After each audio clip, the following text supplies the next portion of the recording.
President Trump dropped the F-bomb yesterday on Easter, on Resurrection Day. And you've got to understand, I am not one of these mega MAGA people. I'm not. And I'm not the guy with the red hat and running through the streets waving the American flag, although I would probably run through the streets waving the American flag. I'm trying to paint a picture. I'm not one of these mega MAGA people where it's just everything he does is just perfect and great.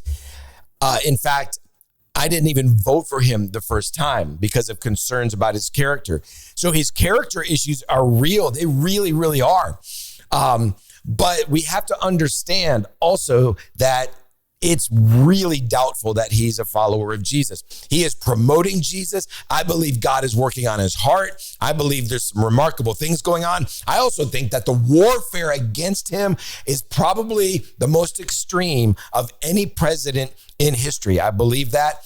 And because he's not fully surrendered to Jesus, he is not going to have the tools, the spiritual tools to deal with an attack at that level. Not making an excuse. I'm just saying this is a reality. It really, really is. And so this is what's going on. You know, people get uptight about the idea that maybe he promotes war. Well, nobody likes war. No one wants war. But there is a time when war is necessary and righteous, even though it's devastating in so many ways because of what would happen if the war didn't come, right? If we don't step in and do something, and you know all the arguments. This isn't a political statement, but I do want to read this. People that think that war and God don't work together, read the Bible. Just read the Bible just a little bit. You know, Exodus 15:3. The Lord is a man of war. The Lord is his name. We see war throughout Scripture. We see it all over the place. You know, we are called to be peacemakers, not peacekeepers.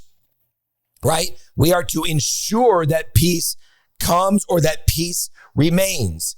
And sometimes that requires force. It really does. And look at this, Revelation 19:11. How about this? I saw heaven open and behold a white horse. The one sitting on it is called Faithful and True. And here we go. And in righteousness, get this, in righteousness, he judges and makes war. We know there's a great war coming as well, and it's going to be a righteous war.